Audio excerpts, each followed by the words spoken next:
Hello everyone, and welcome to Angel's Peaceful Garden. I'm a beginner gardener in Gardening Zone 8B in Texas, and today we're going to complete the second part of my June garden tour. Today is June 24th, 2026, and we're going to start right here in the first cattle panel. As you can see, we have beautiful tomatoes and marigolds growing. They are quite beautiful, and I can't say anything. They're just really pretty. We also have basil plants that are going to seed, but I have been clipping off the flowers. This plant that's in this grow bag is a cherry tomato, and we have lots of cherry tomatoes coming in. We have some over there, some over here. Lots of cherry tomatoes, and then in the middle here we have an early girl tomato, and it is doing well. And you see this basil in front is almost as tall as the tomato plant. It's gotten very tall. My pollinators love these marigolds. Here's another pretty basil plant. And this is a Amish paste tomato over here.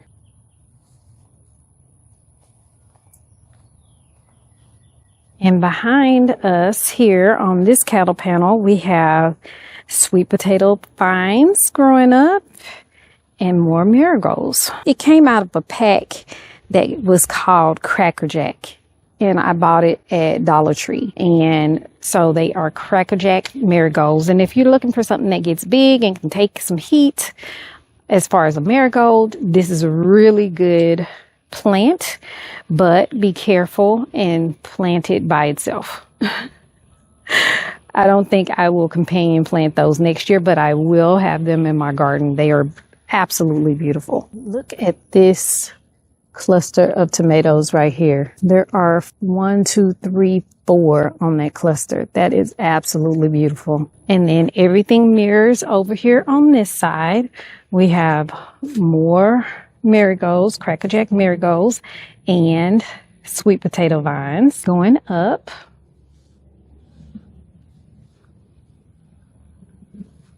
These sweet potato vines here are going to need some maintenance because we want them to go up that direction and not come down and root on the ground, because that would be a nightmare right here. I do not want that to happen, guys. And over here, again, I'm going to cut all of these off that are coming through on this side so that the sweet potatoes won't be impeded going up. This plant also has curled leaves, very curled leaves.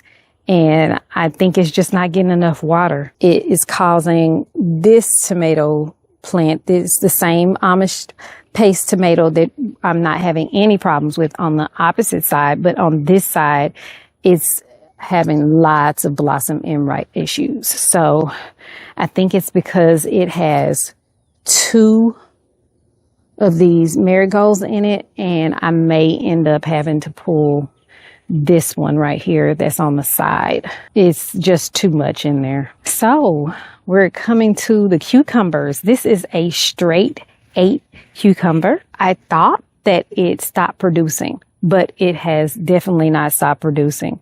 We have one here that is almost ready. It still has the pricklies on it, so it's not quite ready yet. We have more coming.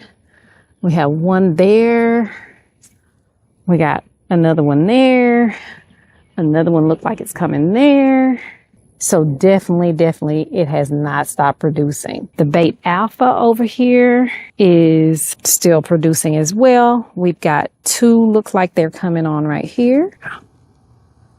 And another one here. And it just keeps going, guys. Over here we got lots of blooms and blossoms. And more here. So we are going to have lots and lots of cucumbers. My husband has already been pickling. And not only that, this plant is just beautiful, vining up this trellis. And as you can see, my plan was that the morning glories would be enough shade where I wouldn't have to put an ugly shade cloth on top of this cattle panel. And that worked. It's doing its job because these are getting afternoon shade right now. And so are the tomatoes on the other side. We have not talked about these paprika that much at all, but they are doing all right. I think they're doing pretty good. We have paprika coming on everywhere on these plants, and I'm hoping that they're not getting too much sun over here because they do not have a shade cloth up. But I am watching them closely to see if I need to add a shade cloth over here. We still have blossoms on this one, and we have plenty of paprika here as well. I am waiting on them to turn red because you harvest paprika when it turns red. But I think we're going to get a really good harvest off of these paprika. I'm excited about that. Okay, we're going to talk about this okra patch. This okra patch is producing. It is still producing, but the leaf hoppers are everywhere on these plants, and every day I come out, they are sucking the life out of one of the leaves. And the problem is that I want to cut all of these bottom leaves off and leave only a few at the top so that I can encourage production, but I can't because they keep destroying the leaves and then they won't have any. So I did start some more, but it is going to take a while for them to be ready to put out in the garden. So hopefully these hang on a bit longer. These are more King Richard leeks. And as you can see, we have one that is going to seed right here. So definitely going to harvest that. These are not ones that I planted from seed. So I will be harvesting this one sooner than the rest. And I'll take out the ones that aren't doing well, and I'll give the others a little bit more space and time. As you can see, going up this direction, I have already put down my cardboard, and it is being prepared for the landscape fabric. I'm going to do that when the sun goes down today. But y'all, take a look at this beautiful roselle hibiscus. It is doing amazing, just amazing, and I'm absolutely loving it. Even if it didn't give us calyxes, this is beautiful. It's just beautiful, and I never would have thought that it would have grown this much in a few months, but this is only like 2 months worth of growth, y'all. It's like amazing. And they're beautiful. If you can tell, in these pots here down at the bottom, we have peanuts in there, and I am not sure how they're doing because I've never grown peanuts before, but they're not dead.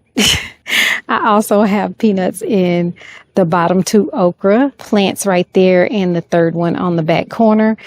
So we are hopefully going to have a nice bit of peanuts that come out of this season as well. This grow bag is 30 gallons and this grow bag is 30 gallons. So what I'm going to try to do is move this middle one here and put a strip of landscape fabric in there as well as along here.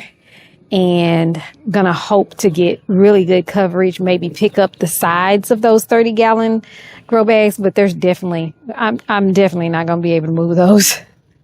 So along the back fence, my guys have been able to get back there and mow. So I'm going to leave that exposed, but hopefully the rest of this will all have nice new Vivor landscape fabric the next time you see the garden. I have moved the grow bags that were here in this empty space to the middle in preparation for that little project.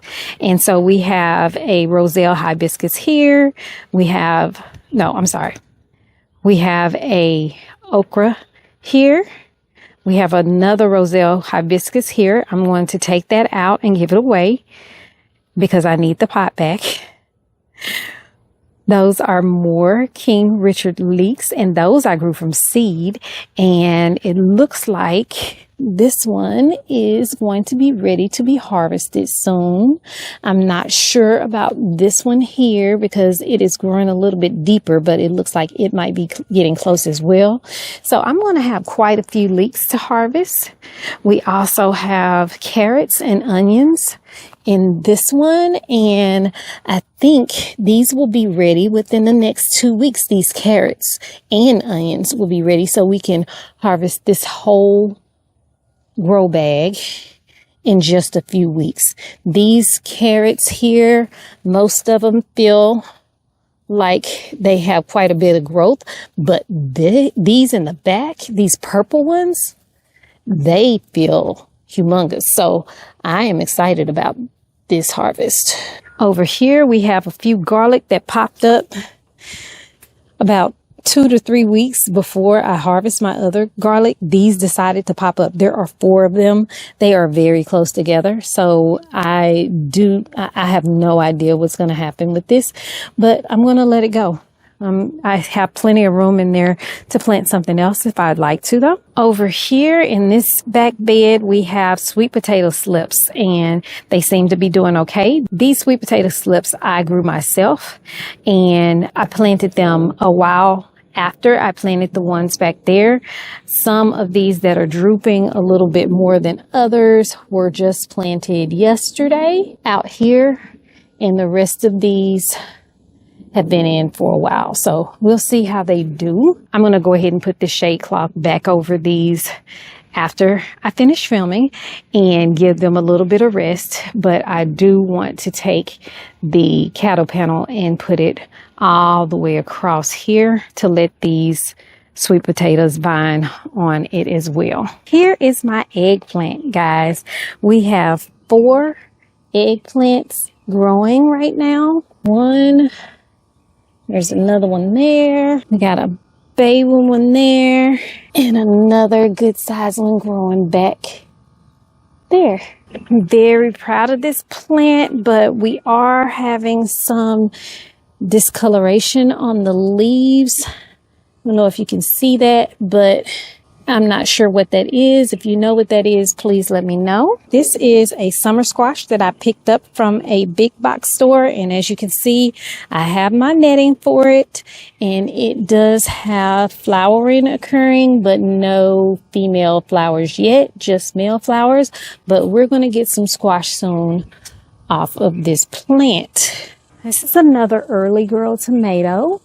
And it's doing well back here. I didn't know if I was going to be able to grow them back here on this side of the garden because we do get quite a bit of shade over here. But we've got tomatoes coming in over here, guys. So I'm excited about that. And it's still blooming even though it's 95 degrees out here. So early girl is doing well in the heat so far. We've got this back bed that has Georgia Southern collard greens still in it. I may keep these 2, but I'm definitely going to harvest this one right here.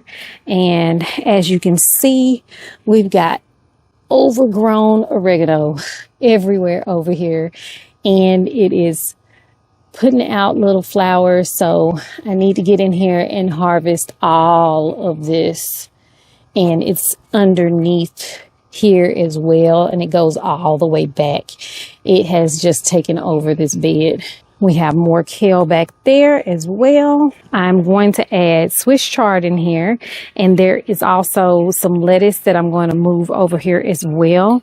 Even though it gets afternoon sun, it also gets a lot of shade in the middle of the day, and I think that it will, if it's going to do well anywhere, the Swiss chard and the lettuce will do well in this back bed. Here we have beets. I planted these at 2 separate times, so the smaller ones were planted later than these 2 larger ones. And they seem to be doing well over here. We'll see if we can get a nice sized beet for once, my first ever. The last one that I harvested too early. It was doing well and everything, but I harvested it too early and it was not it was deceiving. It was not the size that I thought it was going to be when I pulled it. Over here, we have a little bit of lettuce coming in here, and an angel rose that my daughter gave me for my birthday. I only got one of those to germinate, but hey, one is better than none.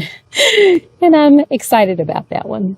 Over on this side, we have a Amish paste tomato, and I'm going to back up because this thing has gotten out of control. It is all over the place, guys, and it has tomatoes all over it, even here in the shade.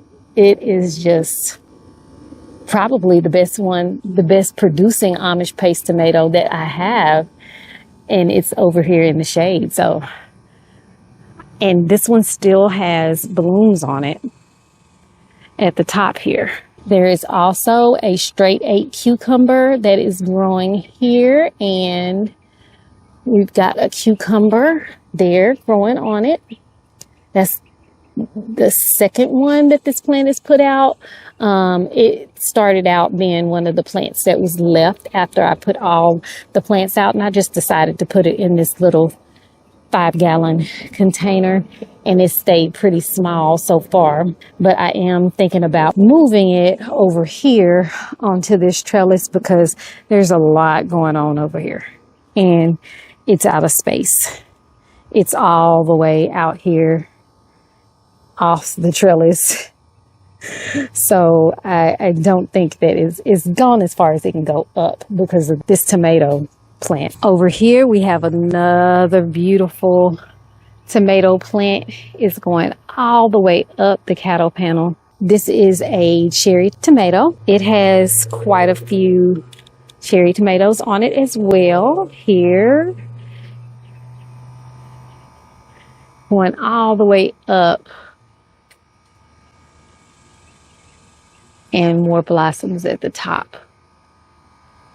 This is the only one that is growing outside the cattle panel that I'm not really worried about. There's nothing over here but the house, so I'm just going to let these do what they want to do out here. If it wants to continue growing outside this cattle panel, I'm going to let it do it because as you can see, we have blossoms out here as well. I still have 2 marigolds over here that I have in these small containers, and they are struggling to stay alive in these small containers. I'm going to up-pot them today and put them in larger containers, and they'll be going over by the okra. I had them out there already, and they seem to be helping with our pest problem over there, but they were struggling to survive and stay wet enough. They were drying out in the middle of the day and just struggling and stressed out. So I brought them over here in the shade until I can up-pot them. We've got more kale, a beautiful begonia plant that is in a Dollar Tree hanging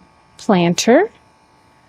We have zinnias over here, which the blooms are pretty, but the greenery is not. It's struggling, so I'm going to pull those. Unfortunately, they were beautiful, and the blooms are still. This is a fresh bloom, but the greenery is just not getting any healthier. We've got a little bit more Nigerian spinach over here. We've got some Swiss chard, some lettuce that seems to be going to seed here. And in the back there, this one I tasted yesterday and it looks horrible, but it actually is not bitter. I'm going to put it in that back bed over there and see how it does. Right here, we have a sucker that I put in some water, and I'm trying to see if it will make roots so that I can plant it, but it seems like I don't know what's going to happen with it. It doesn't look great, but it hasn't dropped its blossoms yet, so we'll see how it goes. We've got more basil up here if I need it, more Swiss chard. These are all of our seedlings up here ready to go. We've got Bait Alpha, Early Girl, straight 8 cucumbers. We've got Suprema cucumbers, heirloom sunflowers right here. And right here, these are all the Jamaican callaloo.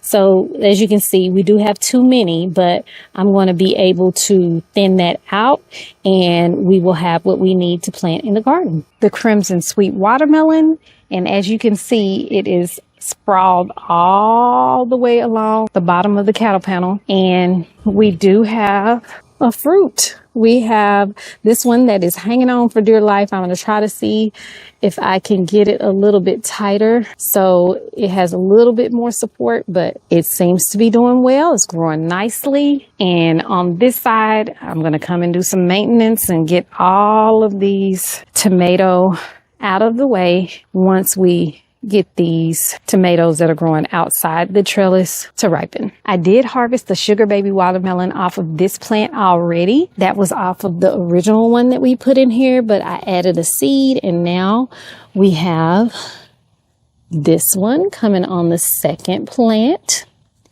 And we also have some pollinated watermelons here as well. There's another one right here, but I think it might not make it. And as you can see, I got to come along here and we're going to put all of these vines that are not attached to the trellis back where they need to go, in the direction they need to go. So lots of work to do. We've got these beautiful vinca that are in the whiskey barrels here and purslane inside. The blossoms are not open on the purslane. If I can get some footage of them while they're open, I will insert it here.